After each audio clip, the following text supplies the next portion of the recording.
నమస్తే, welcome to SP news. ముందుగా headlines.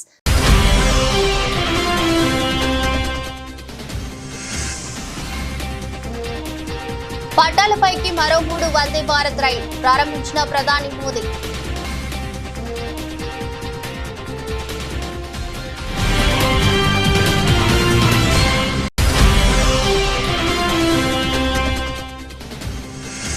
పాలముకుల గురుకుల పాఠశాలను సందర్శించిన మాజీ మంత్రులు. విద్యార్థులతో మాట్లాడి సమస్యలు అడిగి తెలుసుకున్న హరీష్ రావు, సబితా ఇంద్రారెడ్డి.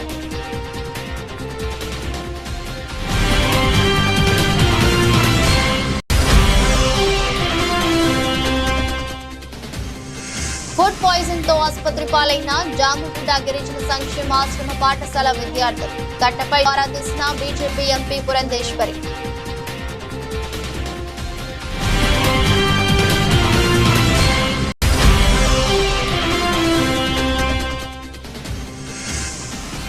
నకరేకల్ ఎమ్మెల్యేనే గుర్తుపట్టని పోలీసులు మండిపడి అవమాన భారంతో వెనుదిరిగిన వేముల వీరేశం.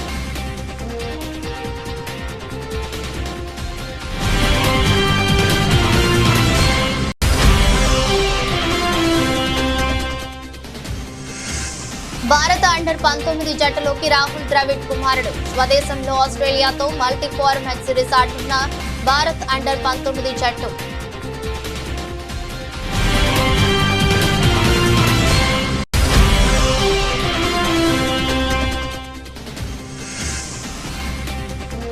కొనసాగుతున్న దేశీయ స్టాక్ మార్కెట్ల రికార్డుల పరంపర.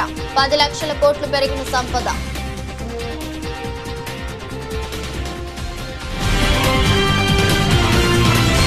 దేశంలో కొత్తగా మరో 3 వందే భారత్ రైళ్లు పట్టాలెక్కాయి. ఇవాళ ప్రధాని నరేంద్ర మోదీ వర్చువల్ విధానంలో ఈ 3 రైళ్లను ప్రారంభించారు. దాంతో దేశంలో ప్రయాణికులకు అందుబాటులోకి వచ్చిన వందే భారత్ రైళ్ల సంఖ్య 54కు చేరింది. ఇప్పటికే 51 రైళ్లు అందుబాటులో ఉండగా ఇవాళ లాంచ్ 3 రైళ్లతో కలిపి వాటి సంఖ్య 54కు చేరింది.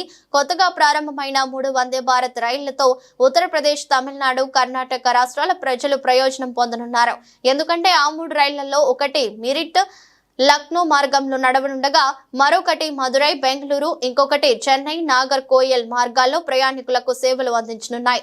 కాగా వందే భారత్ రైళ్లలో ప్రయాణించాలంటే టికెట్ ఛార్జీలు ఎక్కువైనా సమయం కలిసి వస్తోంది. దాంతో ఈ రైళ్లకు ఆదరణ పెరుగుతోంది. बीते वर्षों में रेलवे ने अपनी मेहनत से दशकों पुरानी समस्याओं के समाधान की उम्मीद जगाई है, लेकिन अभी हमें इस दिशा में बहुत लंबा सफर तय करना है. हम तब तक नहीं रुकेंगे जब तक भारतीय रेल गरीब, मध्यम वर्ग सभी के लिए सुखद यात्रा की गारंटी नहीं बन जाती. मुझे विश्वास है देश में हो रहे इंफ्रास्ट्रक्चर का ये विकास गरीबी को समाप्त करने में बड़ी भूमिका निभाएगा. రంగారెడ్డి జిల్లా పాలమకుల గురుకుల పాఠశాలను మాజీ మంత్రి ఎమ్మెల్యే హరీష్ రావు, మాజీ మంత్రి సబితా ఇంద్రారెడ్డి, ఇతర నాయకులు చేరుకున్నారు. అనంతరం హరీష్ రావు, సబితా ఇంద్రారెడ్డి విద్యార్థులతో మాట్లాడి సమస్యలు అడిగి తెలుసుకున్నారు.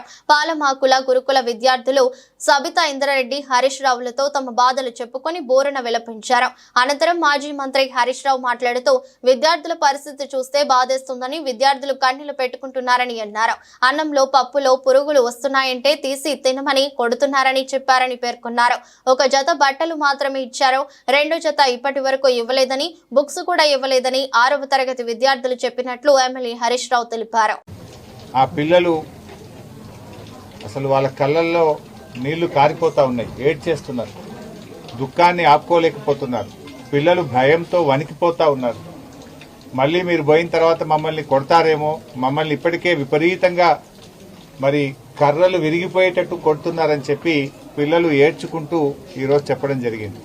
అంటే ఈరోజు నిజంగా ఆ పిల్లల పరిస్థితి చూస్తుంటే మాకు కూడా కళ్ళల్లో నీళ్లు ఆగడం లేదు. అన్నంలో పురుగులు వస్తూ ఉన్నాయి, పప్పులో పురుగులు వస్తూ ఉన్నాయి, సాంబార్ నీళ్లు లాగా ఉన్నది. అసలు పురుగులు వస్తున్నాయి సార్ అంటే పురుగులు తీసేసి తినండి అని మమ్మల్ని కొడతా ఉన్నారని ఆ పిల్లలు తమ బాధను వెలిబుచ్చుతా ఉన్నారు. పాఠాలు సరిగా చెప్పడం లేదు, అందరూ గైడ్లు పెట్టుకొని పరీక్ష రాయమంటున్నారు. అటు విద్య లేదు, ఇటు భోజనము లేదు, కనీస సౌకర్యాలు కూడా లేవని చెప్పి పిల్లలు చాలా బాధపడతా ఉన్నారు. 6వ తరగతి పిల్లల్ని అడిగితే ఒక జత బట్టలు మాత్రమే ఇచ్చారు, ఇంకా 2వ జత బట్టలు రానే లేదు అని చెప్పి 6వ తరగతి పిల్లలు చెప్తా ఉన్నారు. బుక్స్ కూడా పార్ట్ 1 పార్ట్ 2లో ఒకరికి పార్ట్ 1 ఇచ్చి ఇంకొకరికి పార్ట్ 2 ఇచ్చి ఇద్దరు కలిపి చదువుకోండి అంటున్నారు. పూర్తిగా పుస్తకాలు కూడా పిల్లలకు అందినటువంటి పరిస్థితి లేదు. బట్టలు రావు, పుస్తకాలు రావు, కడుపు నిండా భోజనం పెట్టే పరిస్థితి లేదు. ఇలా గతంలో కేసీఆర్ గారు సన్న బియ్యంతో కడుపు నిండా అన్నం పెడితే ఇలా గొడ్డు కారం పెడుతున్నారు. మీరు ప్రతిరోజు కోడిగుడ్డు ఇచ్చే మెనూను పెడితే వారంకు 2 రోజులు మాత్రమే కోడిగుడ్లు ఇస్తున్నారు. అది కూడా ఆ కోడిగుడ్డు కూడా నీళ్లు వాసన వస్తుంది, మేము తినలేకపోతున్నాము అని చెప్పి పిల్లలు చాలా బాధపడుతున్నటువంటి పరిస్థితి ఉంది. అంటే ఈ ప్రభుత్వం వచ్చిన తర్వాత గురుకులాలను, ముఖ్యంగా కస్తూర్బా పాఠశాలల్ని, ఎస్సీ ఎస్టీ బీసీ మైనార్టీ పాఠశాలల్ని నిర్లక్ష్యం చేస్తారు. ప్రభుత్వ కార్యక్రమానికి హాజరైన ఎమ్మెల్యేని పోలీసులు గుర్తుపట్టకపోవడం నల్గొండలో చర్చనీయాంశమవుతోంది. పలు అభివృద్ధి పనుల శంకుస్థాపన నిమిత్తం మంత్రులు సహా ఉమ్మడి నల్గొండ జిల్లాకి చెందిన పలువురు ప్రజా ప్రతినిధులు భువనగిరికి వెళ్లారు. ఈ క్రమంలో నకరేకల్ ఎమ్మెల్యే వేముల వీరేశానికి చేదు అనుభవం ఎదురైంది. మంత్రులు ఉత్తమ్ కుమార్ రెడ్డి, పొంగులేటి శ్రీనివాస్ రెడ్డి నిన్న భువనగిరిలో పర్యటించారు. ఈ సందర్భంగా పార్లమెంట్ నియోజకవర్గ స్థాయి నీటిపారుదల శాఖ పనులపై మంత్రులు సమీక్ష నిర్వహించారు. వారంతా ప్రత్యేక హెలికాప్టర్లో భువనగిరికి చేరుకున్నారు. హెలిప్యాడ్ వద్దకు చేరుకోగానే మంత్రులకు స్వాగతం పలికేందుకు ఉమ్మడి నల్గొండ జిల్లాకు చెందిన ప్రజా ప్రతినిధులు క్యూ కట్టారు. అయితే వారికి స్వాగతం పలికేందుకు హెలిప్యాడ్ వద్దకు వెళ్లిన వేముల వీరేశాన్ని పోలీసులు అడ్డుకున్నారు. దీంతో తీవ్ర ఆగ్రహానికి గురైన ఎమ్మెల్యే పోలీసులకు కామన్ సెన్స్ ఉండదా అంటూ అసహనం వ్యక్తం చేశారు. ఎమ్మెల్యేని గుర్తుపట్టే స్థాయిలో పోలీసులు లేరా అంటూ ఆగ్రహించారు. అక్కడే ఉన్న ప్రభుత్వ విప్ బీర్లాయిలయ్య భువనగిరి ఎమ్మెల్యే అనిల్ కుమార్ రెడ్డి కలగజేసుకుని సముదాయించే ప్రయత్నించారు. పోలీసులకు కామన్ సెన్స్ ఉండదా, ఎవరు ఎమ్మెల్యేనో ఎవరు కాదో తెలియదా అని వీరేశం విరుచుకుపడ్డారు. నేతలు చెప్పిన వినకుండా అలకబూని అక్కడి నుంచి వెళ్లిపోయారు.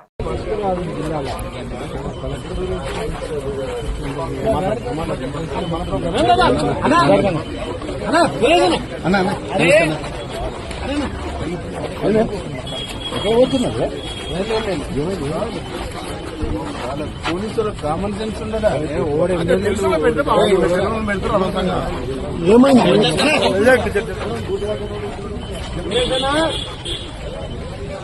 అల్లూరి జిల్లా డుంబ్రిగూడ మండలం కోరాయి పంచాయతీ జామగూడ గిరిజన సంక్షేమాశ్రమ పాఠశాల విద్యార్థులకు ఫుడ్ పాయిజన్ తో ఆసుపత్రి పాలయ్యారు. ఈ ఘటనపై జిల్లా కలెక్టర్ దినేష్ కుమార్ తో బీజేపీ ఎంపీ పురంధేశ్వరి ఫోన్ లో మాట్లాడారు. ప్రస్తుతం చికిత్స పొందుతున్న విద్యార్థుల పరిస్థితి అడిగి తెలుసుకుని తగు చర్యలు తీసుకోవాలని సూచించారు. 61 మంది. ఓకే, ఏంటండి కాజ్ ఏంటండి?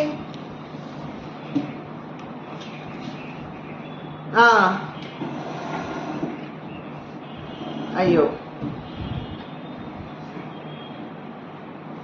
ఇప్పుడు బ్యాక్టీరియా పల్మనెలా బ్యాక్టీరియా ఉండొచ్చు అని అంటున్నారు. సాల్మనెలా అదేనండి, ఎగ్స్ మాధ్యమంగా వస్తుంది ఇది. Yeah, non veg also. Yeah, okay.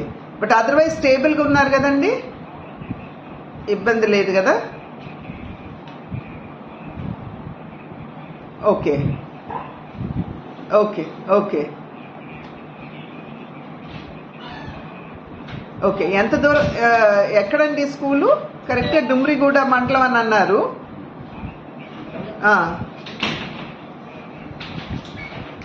2-3 kilometre లోపల ఉంటుంది అరకు మెయిన్ రోడ్ నుండి. Okay okay.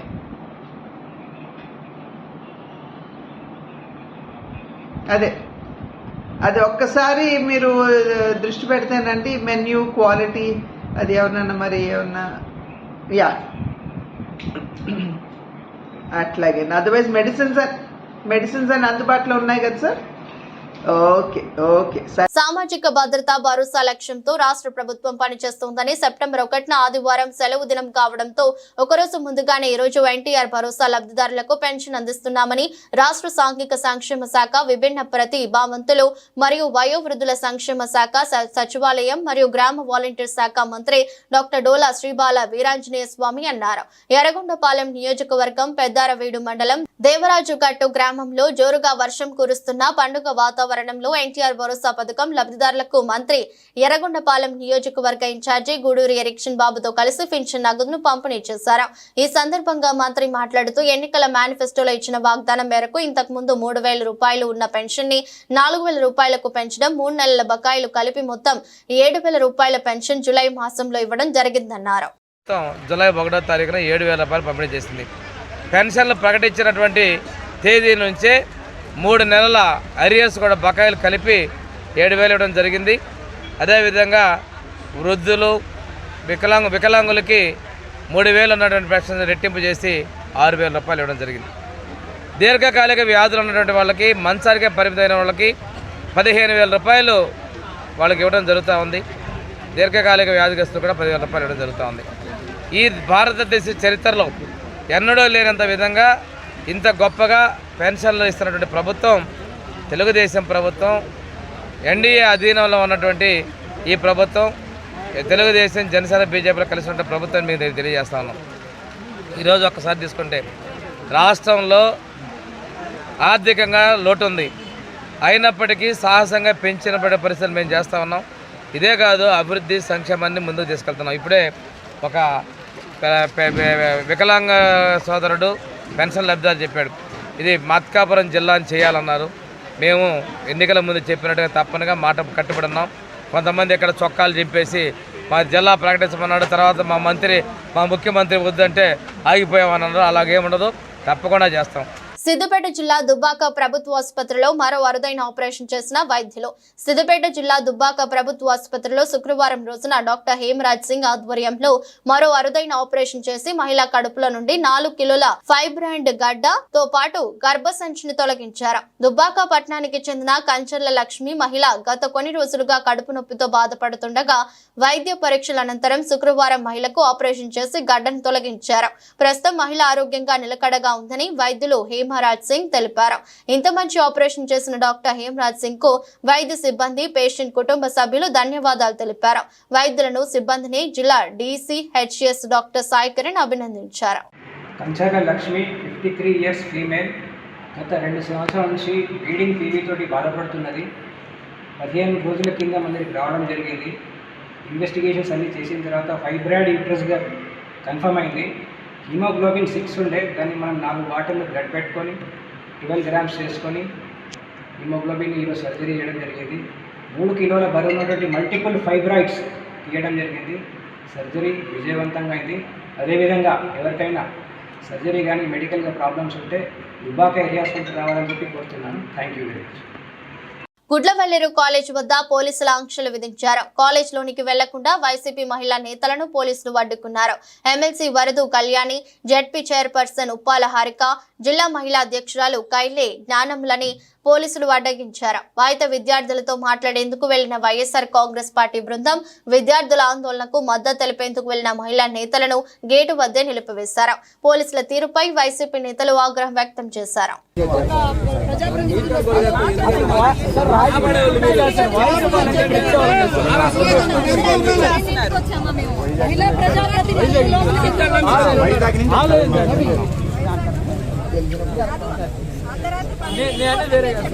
మేడంని ఎస్కార్ట్ చేసి తీసుకెళ్ళమనండి. మగ పిల్లలు ఒక్కళ్ళు రారు, అందరు ఇక్కడే ఉంటారు. ఇక్కడ ఉన్న స్టూడెంట్స్ అందరితో కూడా ప్రతి ఫ్లోర్లో కూడా అన్ని వాష్రూమ్స్ అన్నీ కూడా చూడడం జరిగింది, పరిసరాలన్నీ చూడడం జరిగింది. అదేవిధంగా విద్యార్థినీలతో ఎవరైతే ఇక్కడ ప్రొటెక్ట్ చేస్తున్నారో విద్యార్థినీలతో అందరితో కూడా మాట్లాడడం జరిగింది. వారి సంబంధించి చెప్పడం కూడా చాలా సంగతులు చెప్తున్నారు. ఇక్కడ మినిమం నామ్స్ అన్నవి ఈ హాస్టల్ పాటించలేదు అన్నది మాత్రం ఫస్ట్ తెలుసుకోవాల్సిన అంశం. ఏదైతే ఖచ్చితంగా ఇంతమంది ఆడపిల్లలు ఉన్న ఒక హాస్టల్లో ఒక ఫ్లోర్కు ఒకరు కానీ ఇద్దరు కానీ మహిళా వార్డెన్స్ ఉండాలి, ఇన్ఛార్జెస్ ఉండాలి అన్న నామ్ ఎక్కడా కూడా ఇక్కడ పాటించట్లేదు. అదేవిధంగా సీసీ క్యామ్స్ ఏదైతే వాళ్ళ ప్రొటెక్షన్ కోసం ఉపయోగించాల్సిన సీసీ క్యామ్స్ పనిచేయట్లేదు. కానీ వాళ్ళు చెప్తున్నది ఏంటంటే మా బాత్రూమ్స్లో క్యామ్స్ ఉన్నాయి అంటున్నారు. యాజమాన్యము వీటన్నింటి మీద ఖచ్చితంగా బాధ్యత వహించాలి. కొమరం భీం జిల్లా కాగజ్ నగర్ పట్నం కాపువాడలో జిల్లా ఎస్పీ శ్రీనివాసరావు ఆదేశాల మేరకు డీఎస్పీ కరుణాకర్ ఆధ్వర్యంలో పోలీసులు కార్డన్ సెర్చ్ నిర్వహించారు. అనంతరం మాట్లాడుతూ సరైన పత్రాలు లేని 100 ద్విచక్ర వాహనాలు, 3 ఆటోలు మరియు గంజాయి, మారక ద్రవ్యాలపై యువకుల అవగాహన సదస్సు నిర్వహిస్తూ కాలనీలో ఎవరైనా అపరిచిత వ్యక్తులు వచ్చినట్లయితే పోలీసులకు సమాచారం ఇవ్వాలని పోలీసులు అన్నారు. ఈ కార్యక్రమంలో కాగజ్ నగర్ డీఎస్పీ కరుణాకర్, 3 సిఐలు, 9 మంది ఎస్ఐలు, 100 మంది పోలీసు సిబ్బంది కార్డన్ సెర్చ్ లో పాల్గొన్నారు. ఈరోజు ఆసిఫాబాద్ జిల్లా ఎస్పీ గౌరవనీయులైన శ్రీ శ్రీనివాసరావు గారి ఉత్తర్వు మేరకు రాజారు పట్టణంలోని కాపువాడ, సీబాగ్ కాలనీ, మారుతి నగర్ ఏరియాలో కాంటాక్ట్ కమ్యూనిటీ ప్రోగ్రామ్ చేయడం జరిగింది. ఇందులో 3 సిఐలు, 9 మంది ఎస్ఐలు, మొత్తం 90 మంది వరకు పాల్గొనడం జరిగింది. ఇందులో చర్చిలో 100 వెహికల్స్, 2 వీలర్స్ వరకు సీజ్ చేయడం జరిగింది. దానికి డాక్యుమెంట్స్ అన్నీ వదిలిపెట్టి డాక్యుమెంట్స్ ప్రాపర్గా డాక్యుమెంట్స్ లేని వాటిని ఫైల్ చేసి వదిలిపెడతాం. ఇంకా నెంబర్ ప్లేట్ మనం సీజ్ చేయడం.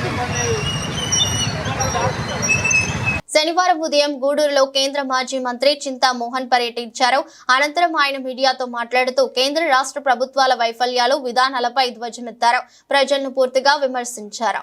ఆర్థిక బంధంలో శ్రీశిడిలో 200 తీసుకొచ్చింది. నేనే ఎప్పుడు మాట్లాడలేదు పరిశ్రమలని. ఊరికే దగా మాటలు మాట్లాడి పరిశ్రమల పేరుతో మభ్య పెడుతున్నాడు. దేశంలో నిరుద్యోగం పెరిగిపోయింది, రాష్ట్రంలో నిరుద్యోగం పెరిగిపోయింది, ధరలు పెరిగిపోయినాయి, ట్యాక్సులు పెరిగిపోయినాయి. పేదవాళ్ల పరిస్థితి చాలా బలహీనంగా ఉంది. ఒకప్పుడు షాపులు ఇదంతా హాయిగా దర్జాగా ఉండేవాళ్ళు. షాపుల్లో ఉన్నటువంటి వాళ్ళకి ఈరోజు వ్యాపారాలు జరగటం లేదు. దీనికి కారణం ట్యాక్సులు. అంతేకాదు మరి చిన్న చిల్లర అంగళ్ళు పెట్టేదానికి కూడా కోటీసులు వచ్చి కూర్చుంటున్నారు. గూడూరు టౌన్లో కూడా వచ్చి కూర్చో ఉన్నారు. ఇది భారతీయ జనతా పార్టీ వైఫల్యాలు. తప్పనిసరిగా కాంగ్రెస్ ప్రభుత్వం ఆంధ్రప్రదేశ్ రాష్ట్రంలోనూ ఢిల్లీలోనూ తప్పకుండా వస్తుంది. మరి తప్పకుండా కాంగ్రెస్ పార్టీ ప్రధానమంత్రి అయ్యేదానికి సూచనలన్నీ కనపడుతున్నాయని తెలియజేస్తూ ఏదైనా ప్రశ్నలు ఉంటే అడగదని మిమ్మల్ని చేతులెత్తి ప్రార్థిస్తున్నాం. వైసీపీలో వలసలు పెరిగాయి. నిన్న మొన్న కొంతమంది ఎమ్మెల్సీలు రాజ్యసభ సభ్యులు కూడా రాజీనామా చేశారు. కొంతమంది ప్రకటించారు, మరి కొంతమంది భవిష్యత్తు వైసీపీ పార్టీ అనేది కాంగ్రెస్ పార్టీలో నుంచి వెళ్లారు. అది ఒక సిద్ధాంతం. తెలంగాణ రాష్ట్రంలో ఏ మున్సిపాలిటీలో లేని విధంగా ప్రస్తుత పాలకవర్గం పన్నులను పెంచి గత బీఆర్ఎస్ ప్రభుత్వంపై రుద్దడం క్షమించరాని నేరమని మాజీ municipal chairman Bondi Ravinder Goud municipal పాలకవర్గంపై ఆగ్రహం వ్యక్తం చేశారు. పెంచిన పన్నులకు ప్రభుత్వం తరపున ఏదైనా సర్కులర్ ఉంటే ప్రజల ముందు ఉంచాలన్నారు. చైర్మన్ అవిశ్వాస తీర్మానానికి సంబంధించి న్యాయవాదికి అయ్యే 5 లక్షల రూపాయలను ప్రజలు చెల్లించే పన్నుల నుండి ఖర్చు చేయడం సిగ్గుచేటన్నారు. అలాగే బోరు మోటార్లు రిపేరుకు 15 లక్షలు ఖర్చు చేశామని జేబులు నింపుకోవడం ప్రస్తుత పాలకవర్గ అవినీతి పాలనకు చక్కటి నిదర్శనమన్నారు. మున్సిపల్ పాలకవర్గ అవినీతి చట్టాన్ని ప్రజల ముందు ఉంచే రోజు త్వరలోనే వస్తుందని బొంది రవీందర్ గౌడ్ హెచ్చరించారు. ఉన్నప్పుడు ఇంకా కష్టపెట్టే విధంగా పార్టీ మారి ఎక్కడ గెలిచారు, ఎక్కడున్నారు నిజమైన నాయకులు? మేము ఎక్కడైతే గెలిచినామో ఎన్ని కష్టాలు వచ్చినా, ఎన్ని కేసులు పెట్టినా, ఎన్ని దొంగ కేసులు పెట్టినా పార్టీకి కట్టుబడి ఇదే పార్టీలో కొనసాగుతున్న మీరా మీ నుంచి నేర్చుకుంటారా? తూప్రాన్ ప్రజలు నవ్వుకుంటున్నారు మీరు మాట్లాడే మాటలకు. కాబట్టి తస్మాత్ జాగ్రత్త. పరిపాలన ఏం శాత కాకపోతే చేయకండి. కానీ ఈ పన్నులకు ఉన్న మీరు పెంచి మా పార్టీ మీద నిందలు వేయడం మరి కరెక్ట్ కాదు. ప్రజలందరూ కూడా గమనించాలి. అడ్డగోలుగా తెలంగాణ రాష్ట్రంలో ఎక్కడ కూడా మరి ఏ మున్సిపాలిటీలో కూడా పెంచలేదు. దానికి ఒక నోటిఫికేషన్ జారీ చేయాలి. ఇది చట్టం 2019 మున్సిపల్ యాక్ట్ చట్టం చెప్తుంది. ఒకవేళ మీరు రివిజన్ చేయాల్సి ఉంటే నోటిఫికేషన్ ఇవ్వాలి చట్ట ప్రకారం. అది కాకుండా ఇవాళ బుకాయింపులా? ఎక్కడున్నది? ఎక్కడ సర్క్యులర్ ఉందా మీ దగ్గర? ఎక్కడి నుంచి ఉన్నది? ఏ విధంగా పెంచారు? చేతనవుతుందా కాదా? ప్రజల గొంతుకై తప్పకుండా ముందుకు పోతాం. మమ్మల్ని మీరు ఎన్ని కేసులు పెట్టినా, ఎన్ని అరెస్టులు చేసినా, దేనికైనా రాజకీయాలకు వచ్చినప్పుడు అన్నిటికీ సిద్ధమై వచ్చాం. రాజకీయాల్లో వెనకడుగేసే ప్రశ్నే లేదని ఈ సందర్భంగా తెలియజేస్తాం. మేము మాట్లాడింది ఎంత సభ్యతగా, ఎంత మీకు మాట్లాడితే మీరు మాట్లాడింది ఏంది? అంత నోరు వారేసుకోవడమా? ఇదా నువ్వు చేయి పెయింటర్ సీను, నన్ను జైలు వేస్తావా, నువ్వు దాడులు చేపిస్తావా, నువ్వు నన్ను అంతమందిస్తావా, నన్ను జాగ్రత్త అని హెచ్చరిస్తున్నావు కదా. తప్పకుండా నువ్వు ఇష్టం వచ్చిన చర్యలు నా మీద తీసుకో, నీ ఇష్టం వచ్చిన పని చేసుకో. నీకు భయపడేటోడు ఎవరు లేడిడా. ఏం చేసినా అతి చేసిన ప్రతి ఒక్కరిని కూడా వడ్డీ చక్రవడ్డీతో సహా తప్పకుండా చెల్లిస్తాం. దాంట్లో ఏం అనుమానం లేదు. మేము నిజాయితీగా ఉన్నాం, మంచి పరిపాలన చేసినాం, తూప్రాన్ని అభివృద్ధి చేసినాం, తూప్రానికి అవార్డులు తీసుకొచ్చినాం. ఒక ఉత్తమ మున్సిపల్ చైర్మన్గా సామాజిక భద్రతలో భాగంగా ఎన్టీఆర్ పెన్షన్ భరోసా క్రింద పెన్షన్ లబ్ధిదారులకు ఒకరోజు ముందుగానే ఎన్డీఏ కూటమి ప్రభుత్వం అందజేస్తుందని రాజమహేంద్రవరం ఎమ్మెల్యే ఆదిరెడ్డి శ్రీనివాస్ పేర్కొన్నారు. శనివారం స్థానిక ప్రకాశం నగర్ లో టీఎన్టీయూసీ రాష్ట్ర ప్రధాన కార్యదర్శి వర్రే శ్రీనివాస్, జనసేన పార్టీ రాజమండ్రి సిటీ అధ్యక్షులు వై శ్రీను, అధికారులు తదితరులతో కలిసి ఎన్టీఆర్ పెన్షన్ భరోసా పెన్షన్లను అర్హులకు పంపిణీ చేశారు. ఈ సందర్భంగా మాట్లాడుతూ రాష్ట్ర ప్రభుత్వం ఇచ్చిన వాగ్దానం మేరకు అత్యంత ప్రతిష్టాత్మకంగా ప్రతి నెల 1వ తేదీన పెన్షన్ లబ్ధిదారులకు అందజేస్తుందన్నారు. ఆగస్టు నెల పెన్షన్ పంపిణీకి సంబంధించి సెప్టెంబర్ 1వ తేదీ ఆదివారం రావడంతో ఒకరోజు ముందుగానే ఆగస్టు 31వ తేదీన అర్హులైన లబ్ధిదారులు అందరికీ పెన్షన్ అందజేస్తున్నామని అన్నారు. ఆగస్టు 31వ తేదీ స్వతహాగా పెన్షన్లు ఇచ్చేది 1వ తేదీ, అంటే సెప్టెంబర్ 1న ఇవ్వాలి. కానీ సెప్టెంబర్ 1 ఆదివారం అవ్వడం, మరి ఏదైతే ఎన్డీఏ కూటమి అధికారంలోకి వచ్చిన వెంటనే మాట ఇచ్చున్నాం, ప్రతి నెల 1వ తేదీన ప్రతి ఒక్కరికి కూడా 100%, ఏ నియోజకవర్గంలో అయితే ఆ నియోజకవర్గంలో 100% వాళ్ళకి పెన్షన్ ఇచ్చే కార్యక్రమం చేస్తామని చెప్పి మాట ఇవ్వడం జరిగింది. ఆ మాటకు కట్టుబడి మరి 1వ తారీఖున ఆదివారం రావడం కాబట్టి ముందు రోజే 2వ తారీఖు ఇవ్వాలని ఆలోచించలేదు. ముందు రోజే అంటే ఆగస్టులోనే వారికి పెన్షన్ ఇచ్చే కార్యక్రమం ఈరోజు శ్రీకారం చుట్టడం జరిగింది. ఉదయం నుంచి కూడా చాలా వర్షం పడతా ఉంది. ఇంతటి వర్షం సైతం లెక్క చేయకుండా అధికారులు, ఎన్డీఏ కూటమి నాయకులు అందరూ కూడా ఎక్కడికక్కడ పెన్షన్ ఇచ్చే కార్యక్రమం చేయడం, ఇంటికే తీసుకువెళ్ళి వారి ఇంటి దగ్గరికే వెళ్ళి పెన్షన్ ఇచ్చే కార్యక్రమం చేయడం జరుగుతూ ఉంది. అలాగే ఈ గడిచిన 2 నెలల్లో కూడా చాలామంది అడుగుతూ ఉన్నారు, అన్యాయంగా మా పెన్షన్ తీసేశారు, కరెంట్ ఛార్జీలు వచ్చినాయి అని, లేకపోతే అనేకమైన కారణాలు. వారందరికీ కూడా మళ్ళా స్పష్టంగా హామీ ఇస్తూ ఉన్నాం. మేము ఎన్నికల ముందు మీకు హామీ ఇచ్చున్నాం, అన్యాయంగా ఏదైతే అర్హులైన వారిని అనర్హులు చేసి పెన్షన్లు తీసేశారో వారందరికీ కూడా పెన్షన్లు ఇచ్చే బాధ్యత మా పైన ఉంది. ఎన్డీఏ కూటమిగా మేము అనర్హులుగా చేసిన వారందరూ ఎవరైతే అర్హులై ఉన్నారో వారందరికీ కూడా పెన్షన్ అతి దగ్గరలో ఇచ్చే కార్యక్రమం కూడా చేయబోతా ఉన్నాం. చూస్తూ ఉన్నాం ఎవరెవరు అర్హులు, వారిని ఏ కారణాల మీద తీసేశారు, ఇవన్నిటిని కూడా స్టడీ చేసి దగ్గరలోనే గౌరవ ముఖ్యమంత్రి గారు ఆ నిర్ణయం కూడా తీసుకుంటున్నారని కూడా వారందరికీ కూడా తెలియజేస్తాం. ఇప్పటికే చాలా సందర్భాల్లో కనబడతా ఉన్నారు, ఏమండి మా పెన్షన్ తీసేసారు ఎప్పుడు వస్తుందని. వారందరికీ కూడా అతి దగ్గరలోనే మంచి శుభవార్త తెలియజేస్తామని కూడా ఈ సందర్భంగా తెలియజేస్తూ, ఏదేమైనా ఎన్డీఏ కూటమి ఇచ్చిన ప్రతి హామీకి కట్టుబడి ఉంది. ఒక్కొక్కటిగా చేసుకుంటూ వస్తా ఉన్నాం. పెన్షన్లు పెంచుతామన్నాం, పెంచాం. అన్నా క్యాంటీన్లు ఓపెన్ చేస్తానన్నాం, చేసాం. అలాగే స్కిల్ సెన్సస్ చేస్తా ఉన్నాం. దాని ద్వారా ఏదైతే నిరుద్యోగ యువత ఉన్నారో నిరుద్యోగ వృత్తి ఇచ్చే విధంగా వారికి ఉద్యోగ అవకాశాలు కల్పించేందుకు స్కిల్ సెన్సస్ని కూడా ఈ పాటికే పూర్తి చేసుకున్నాం. అలా ఒక్కొక్కటిగా అన్నీ కూడా చేసి ఏదైతే ఎన్డీఏ కూటమి మేనిఫెస్టోని మేము ఎన్నికల ముందు చెప్పుకున్నాం 100% అమలు చేసే బాధ్యత ఎన్డీఏ కూటమి మా పైన ఉంది, చేస్తామని కూడా ఈ సందర్భంగా తెలియజేస్తాం. హైదరాబాద్ లోని అడిక్మెట్ డివిజన్ రామ్ నగర్ లో హైడ్రా కూల్చివేతలు చేపట్టింది. రామ్ నగర్ చౌరస్తాలోని మనమ్మ కాలనీలో నాలను ఆక్రమించి నిర్మించిన కట్టడాలను 2 రోజుల క్రితం హైడ్రా కమిషనర్ రంగనాథ్ పరిశీలించారు. దీనిపై నివేదిక సమర్పించాలని జీహెచ్ఎంసీ రెవెన్యూ అధికారులను ఆదేశించారు. నిర్మాణాలు అక్రమమే అని నిర్ధారించిన అనంతరం హైడ్రా అధికారులు శుక్రవారం ఉదయం కూల్చివేతలు చేపట్టారు. ఇక్కడ విక్రమ్ యాదవ్ అనే వ్యక్తికి చెందిన స్థలంలో అక్రమంగా కల్లు కాంపౌండ్ కొనసాగుతుందని స్థానికులు 2 రోజుల క్రితం హైడ్రా కమిషనర్ కు ఫిర్యాదు చేశారు. అక్రమ నిర్మాణాలు చేపట్టారని అందులో పేర్కొన్నారు. దీంతో స్పందించిన యాంత్రాంగం అక్కడి కల్లును పారబోసి పూర్తిగా సామగ్రిని తొలగించి కూల్చివేతలు చేపట్టింది. ఫిర్యాదు చేసిన 2 రోజుల్లోని హైడ్రా చర్యలకు ఉపక్రమించడంపై స్థానికులు హర్షం వ్యక్తం చేశారు.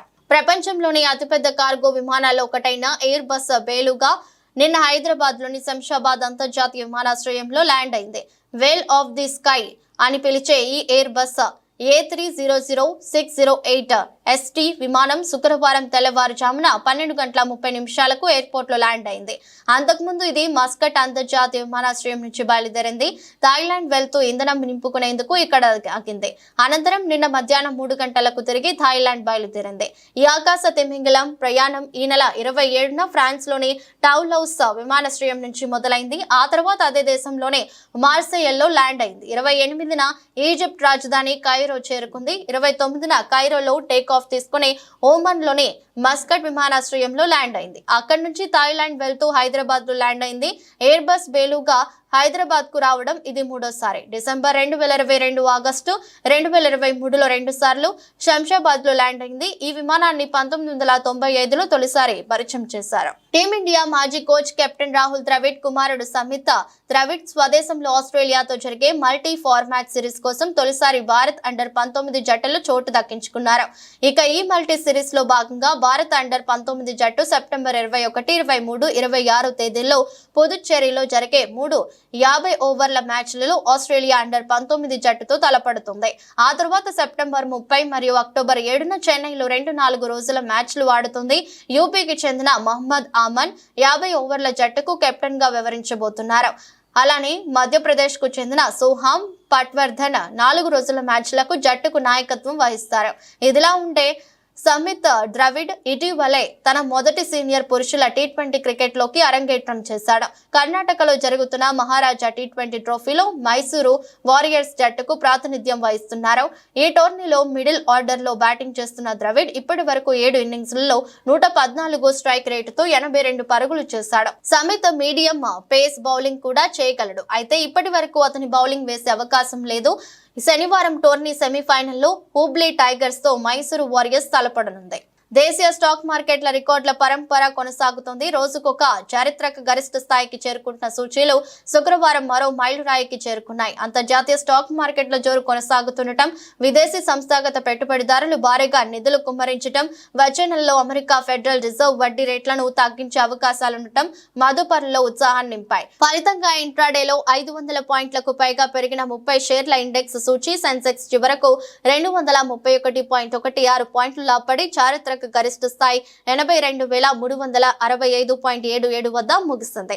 వారాంతం ట్రేడింగ్ లో 2,228 సూచీలు లాభపడగా 1,701 సూచీలు నష్టపోయాయి. మరో సూచీ నిఫ్టీ సైతం ఉన్నత శిఖరానికి చేరుకుంది. వరుసగా 12 రోజులుగా పెరుగుతూ వచ్చిన నిఫ్టీ శుక్రవారం సైతం 82.95 పాయింట్లు ఎగబాకి 25,235.90 పాయింట్ల వద్ద ముగిసింది. దీంతో స్టాక్ మార్కెట్ల వరుస ర్యాలీతో మదుపర్ల సంపద 10 లక్షల కోట్ల పెరిగింది.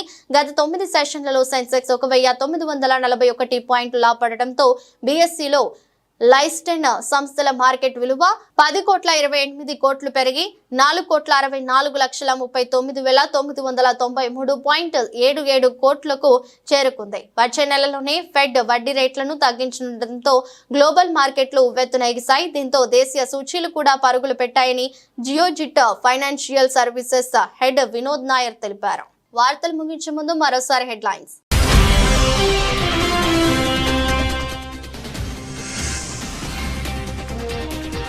పట్టాలపైకి మరో 3 వందే భారత్ రైలు ప్రారంభించిన ప్రధాని మోదీ.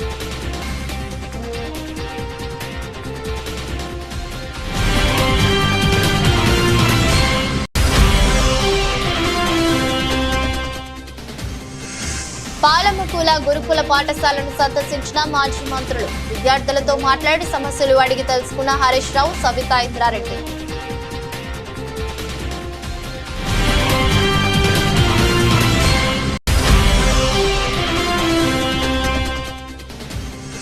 ఫుడ్ పాయిజన్ తో ఆసుపత్రి పాలైన జాముగూడ గిరిజన సంక్షేమ ఆశ్రమ పాఠశాల విద్యార్థులు. ఘటనపై ఆరాధిస్తున్న బీజేపీ ఎంపీ పురంధేశ్వరి.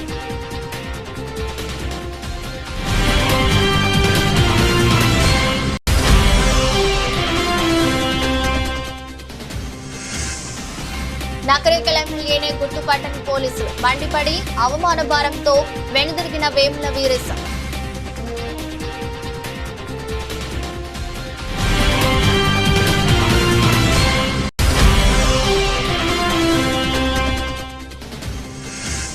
భారత అండర్-19 జట్టులోకి రాహుల్ ద్రవిడ్ కుమారుడు. స్వదేశంలో ఆస్ట్రేలియాతో మల్టీ ఫార్మాట్ సిరీస్ ఆడుతున్న భారత్ అండర్ 19 జట్టు.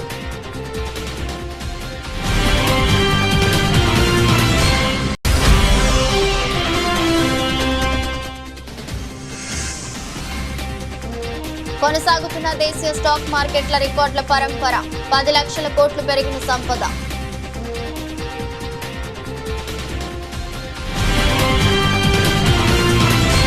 ఈ దృష్టి బులెటిన్ మరో బులెటిన్లో మళ్ళీ కలుద్దాం. అంతవరకు సెలవు. నమస్కారం.